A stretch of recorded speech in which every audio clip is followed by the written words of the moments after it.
Become strangely loyal to daily trivia. What's daily trivia? Routine. Routine. Unintentional routine. Wake up, you go to your first hour, you go to your second hour, you sit down in class, you shoot the breeze with people, you probably talk to the same people when you show up at school in the morning, do the same thing when you go to class, you do the same thing between you go to classes, you go home, you do the same thing. It's called daily trivia. It's just the crap that happens every day. So in the absence of having a clearly defined goal, we become strangely addicted to the random routines that we've created in our lives. So we become strangely addicted to daily trivia until ultimately we become enslaved by it. How many of you, like, it's hard to go more than 15 minutes without pulling out your phone? Like, honestly, because I'll put my hand in there. Yeah, it's called daily trivia. Do you want to know when I'm disciplined to not pull out my phone? When I have something that I'm really focused on creating. So look, like, you're here every single day. So like, lesson number 1 would be, get clear on why you're here. And if you don't have a good reason on why you started coming here, create one so when you show up on Monday, you know what you're trying to get out of this class. Because I guarantee you, like, I've worked with a lot of entrepreneurs, I've worked with a lot of businesses, and I guarantee you that what you get out is going to have everything to do with how clear you are when you go into it. So number 1 distinguisher between people that are successful and make money, and the people that just spend a bunch of time and don't. People that make money are really clear on what they're doing, and they make decisions based on it. Okay, so let's try this again. So why are we here? Like, what can I help you with? What would you like to get out of the next 24 minutes of me talking? What do you do? I'll get to that. You don't know what I do? Okay, what do I do? Go ahead, spout it out. Why do you do it? Do you enjoy doing it? Okay. Okay, what else? How did it start? How did it start? How do you stay motivated?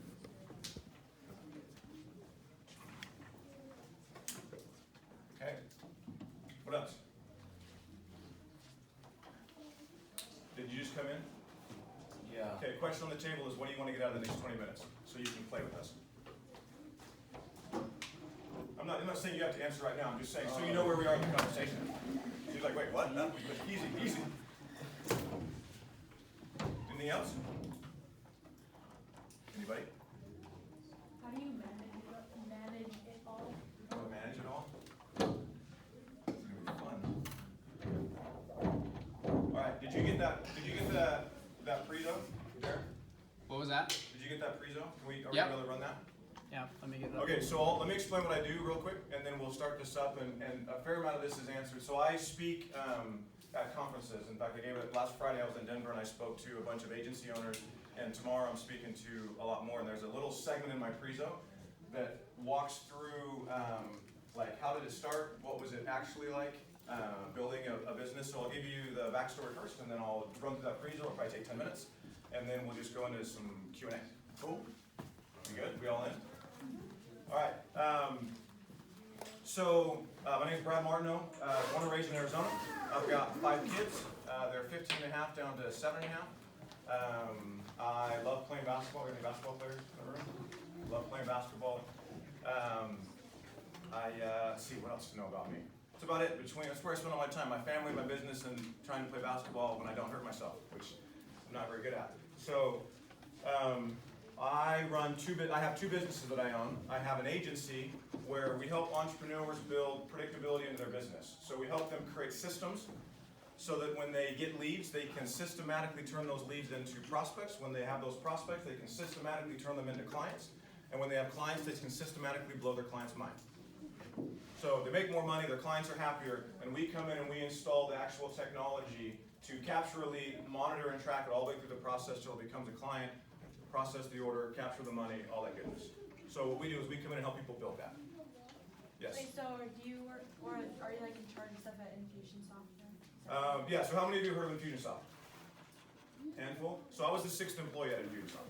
We grew to about 150 and then I got kicked out. So we help companies, that's one of the tools that we use to help companies put systems and structure in place. So what I just described of what I do, how many of you don't have a clue what I do? And be honest, like raise your hand if you don't, because all right, let me draw a picture real quick over here. We'll draw a smaller picture. You guys have businesses? Are these like real businesses that we're tracking cash on? Yeah, they're making real money. Okay, so one of you that has a business, tell me what your business is. We sell cookies. You sell cookies where?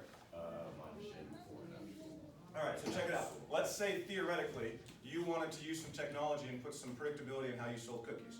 So what you could do is you could create some sort of a free gift that you put a sign up on the outside of this store or the school, so when everybody came in, they saw this, and in order for them to get it, they just had to text their name to a certain number. So why would we want to do that? Let's say you said, hey, I'm going to give you a free cookie if you text in here. Now, why would I want to do that? So people will come to your business. Yeah, what do you get if somebody texts in? Their phone number. I get their phone number. Okay, so what? So what we do is we would help come in and say, hey, here's a number. Put a sign up that says text cookie to this number. Now what you start to do is you start to build a list of everybody that's in the school that is interested in cookies, because the person who's not going to buy a cookie because they're super healthy is not going to text in for a free cookie. So I have a very targeted list of people who want cookies, right? Now what I do is I can build, and we come in and help people build like a pre-built automated follow-up track that runs periodically where you're sending text messages to them, I don't know, like right before lunch, when they actually have an opportunity to go buy the cookie. So now what we have is I've got a list of people, I've got automated reminders going out to remind people instead of them just happening to see you when they walk to lunch, which is probably what's happening right now, is my guess, right?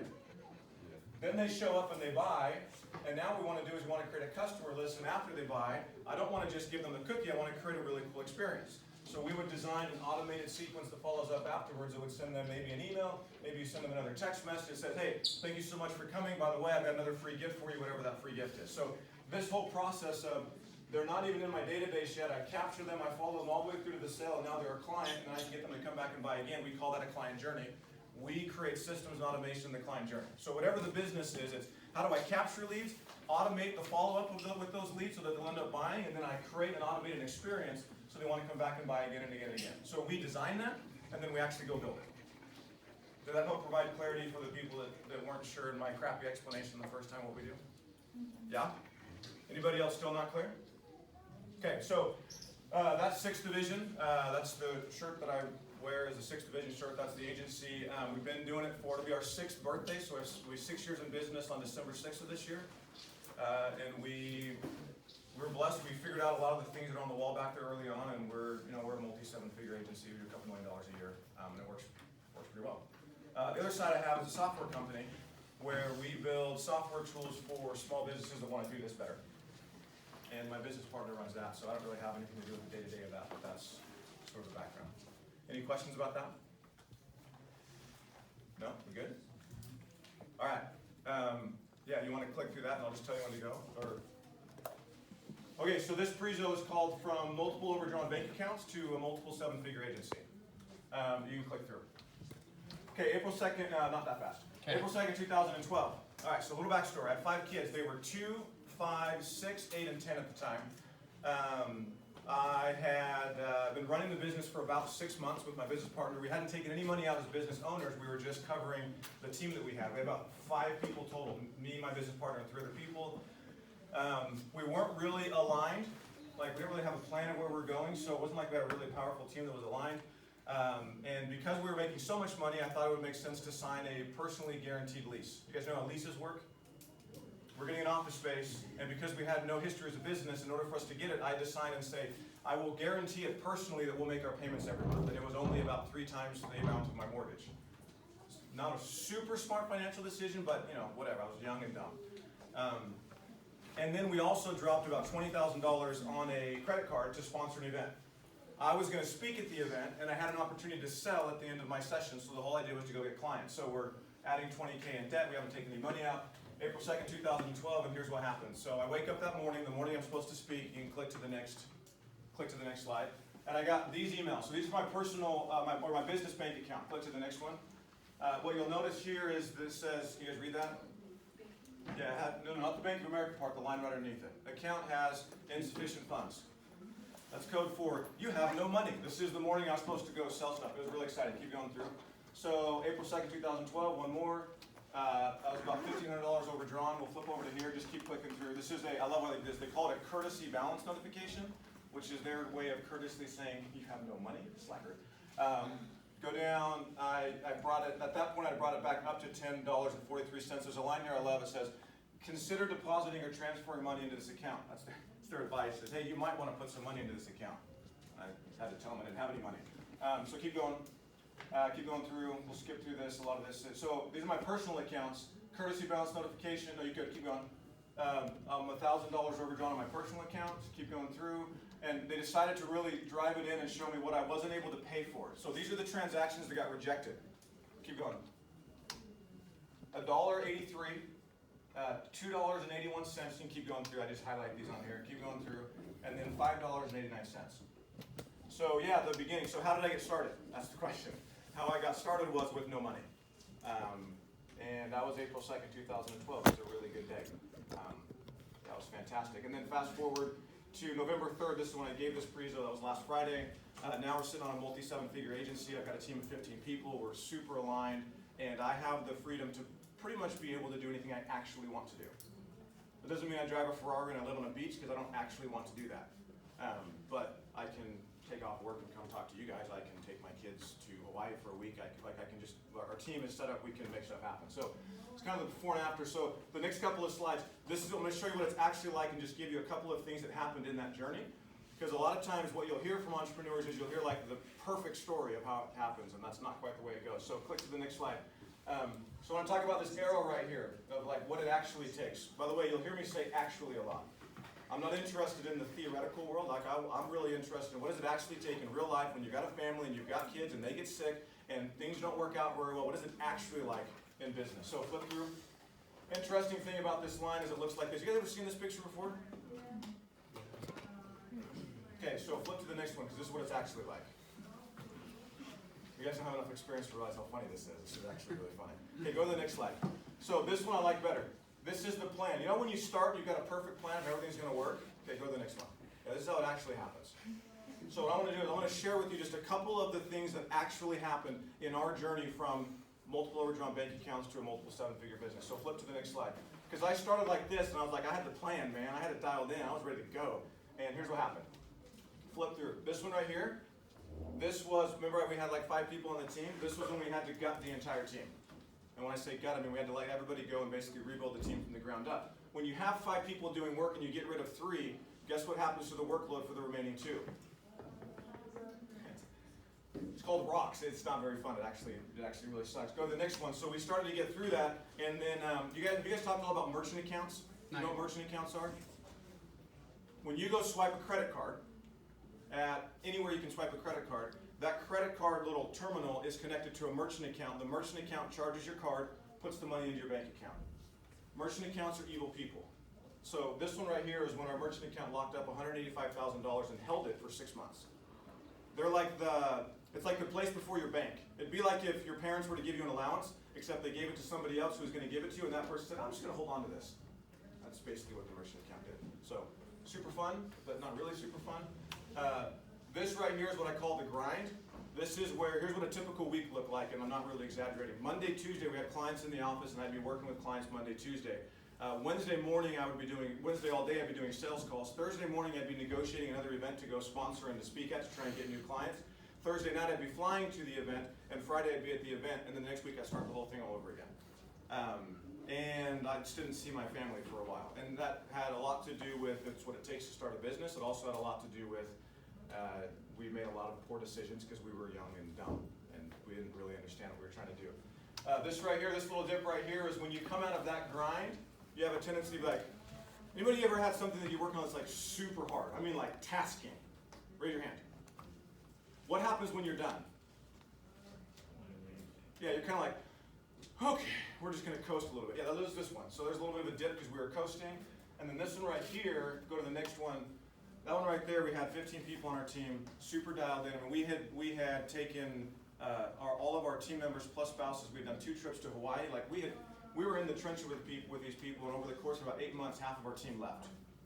And as a leader, like when you talk about being a leader and you've got a bunch of people that are rallied around and then half of them leave, it really makes you start to second guess who you are as a leader, like how effective you are as a leader and what you're creating.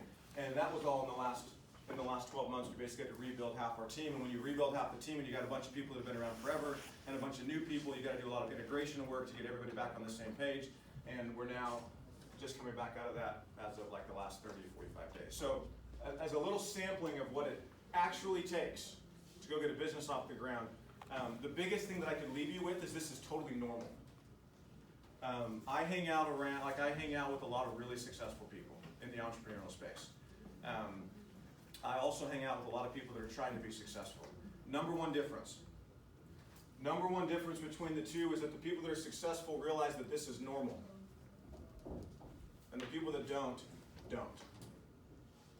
And here's what that looks like in real life. What it looks like in real life is, you ever had something you're trying to do and it was hard? And not only was it hard, but you found yourself getting frustrated because it was hard. Yeah, that's what the people that aren't successful do.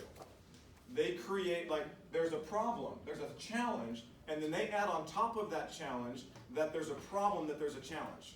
Does that make sense? Okay, so I have a follow-up question when I ask that question, which is, what sense does it make? What do you hear when I say that?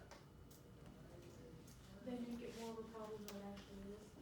Yeah, they add that it's a problem at all. You guys ever had a friend that's done something that's pissed you off? Raise your hand. Yeah, guess what? That's called normal. Now, what we want to do, because we're humans, is we want to add that it's a problem. Oh my gosh, how did that happen to me? That this happened. Yeah, no, it's called you're a human, and you have friends that are humans. It's going to happen. And life gets really interesting when you stop adding problems to the natural challenges that are going to come. So as you guys go look at entrepreneurship, as you go look at what you're doing, one of the most powerful things that you can remember all the time is you will run into these. And you can either spend time and energy wondering why you have them, or you can just go fix them. So let me go back to that's about it. What's the next slide? I think it's just a picture of, yeah, that's just the intro. All right, let me turn this off. Okay. Is that helpful? Yes. Yes? I don't know how to do these things. Totally different things.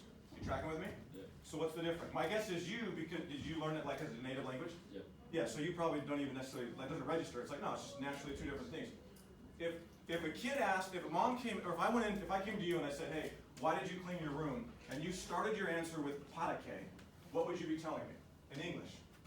Because of or Okay, describe the difference between patake and porque if you answer that question. Why would you start, because you could start it either way, right? Yeah, what's the difference? well, I mean, para que is like saying if you're so that I can What? Giving a reason. Okay, yeah, you're giving a reason, but you're also giving a reason here. Yeah. What's the difference though? This, by the way, is really important to be able to answer this question of why. You know? Okay, let me help you on this. And then you tell me, and you don't have to make me look good, you tell me if I'm right or if I'm wrong. If I ask a kid why he cleaned his room, and he starts with patake, the answer that most likely follows would be because I want to have a clean room. As opposed to, if he says, because my mom told me to, he would start with porque. Am I right? Yeah, so what's the difference? You wanted a clean room or someone told you to do it. Yeah, so where's the motivation coming from? From yourself. Yeah, there's an internal, there's an external. This is to the end result of, this is like the end result of why I did it is because I wanted to go create this thing over here. This right here is because something pushed me to do it. Totally different. Like, just know that every time you ask why, you're actually asking a really crappy question. Because you're going to get back sometimes this and sometimes this. You're not getting back the same answer. So if you want to be really clear, what you can ask people is, hey, what was the end result? What was your intention when you went and did that thing? And this would be like, hey, what compelled you to do it? I'll tell you what compelled me. You want to know why I started the business? The porque answer is because I got fired from my job and I had 5 kids and my youngest was 6 weeks old and I had no other choice. That led to the no money in the bank account. So that's the porque. If you want to know, like, why am I still in business and what's the intention of what I want to create, here's what I want to create. I believe that we're on this earth for 3 reasons. And when I say for 3 reasons, I mean we're on this earth to patake, to go create 3 outcomes. Number 1, it is our job to serve other people to the best of our ability. Number 2, it is our job to become the best version of ourselves so that we can do number 1, which is to serve other people. And number 3, it is our job to take complete responsibility for where we end up in life and to go create. Like that drives everything that I do in my life. So what I've recognized is there are a lot of people in the world that go through the world. Remember when we talked about at the beginning, we talked about the idea of in the absence of clearly defined goals, we become strangely loyal to daily trivia until ultimately we become a slave by it. There are a lot of people, like in the 99 percentile of people that are operating without clearly defined goals, and they're just kind of going through life. I call them asleep. The reason why I run 6th Division is because I want to wake people up. So we do all of this, but here's why we do it. When I can put this in place, guess what it saves you? When it's all automated, when all you have to do is throw up a thing on the front, people text in, they just walk up and they buy, what does it save you? Time. I think you guys read an article about time and energy or something, right? They're only the two most important assets and resources that you actually have in your business, right? Did you guys all read that, or is that a comment? I just read it off your desk. Yeah? Time and energy? Okay, saves you time. If I give you back time and energy, guess what I can then go fill it with? I can fill it with an awakening of how you can go create in the world. So here's why I do it. I wake up every day, I go through all this stuff, and I built a team because I know that if I can get to an entrepreneur, entrepreneurs are the creators. If I can get to an entrepreneur and I can get them to open their eyes to the idea of serving other people, becoming the best version of themselves to be able to serve other people and taking responsibility for their outcome, it will change them. Well, guess who entrepreneurs hang out with all day, every day? Their team. That's an up, down T. I don't know why I did that. There's a T here. So they're hanging out with their team members, however big their team is. If they change, who will also inherently change because of association? Their team. Now, who does their team hang out with every day? Yeah, specifically who? Yeah, their family. So now we got family members. So they go home. If I can work with my team and I can change who they are in the world, when they go home, it will inevitably have an impact on who? Any of you guys have parents that have jobs? Okay, they work with an entrepreneur. I know that if I can get to the entrepreneur, there's a ripple effect that goes to the team member goes to the family member, and then the family member hangs out with who? Friends. Their friends. Yeah, so that's my plan. Is I'm going to create leaders, and I'm going to do it through entrepreneurs because it will change the world. So that's the answer to why do I do it? Do I enjoy it? Hell yes. I freaking love it. Any more questions about either one of those? Okay, but for real, any questions? Silence, I found, is a valuable ingredient in creation. So sometimes I like to pause to let it settle to see if there's a question. No? How did it start? Any other questions about that? It started with lots of long hours. It started with lots of, you just friggin' make crap happen. I don't know how else to describe it. Like you just figure it out and you have to go do work and it's hard. And you're committed to it because you're going to be someone who goes and creates something. That's it. Like it's the same way. You guys, who in here has gotten good at something? Was it easy? Yeah, okay. It's the same, like literally, it's the same thing. You just have something you want to do, a very clearly defined goal of what you want to create, and then you figure out how to go create it. It's pretty simple. We have time. I got 3 questions I asked myself to always keep myself on track. I can come back to those. All right, motivated. How do I stay motivated? It's a good one. I remind myself why I'm doing it. There's a reason why knowing why you're doing something is really important. There's a reason why I started, and what's the very first thing I asked you? What? Why are you in this class? Yeah, why are you in this class? Yeah, that wasn't like, I didn't just come up with that question. You guys ever had a time where you did not want to come to this class? Your teacher won't look, you can tell me. Yes. Yeah.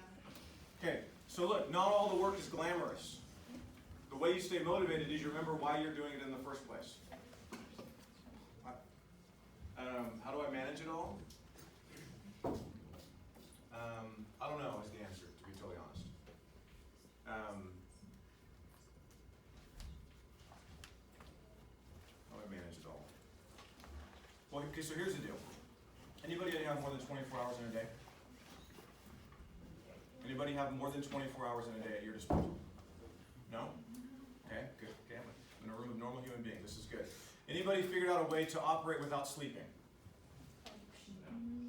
No, I mean like no sleep at all for an extended period of time. 3 days.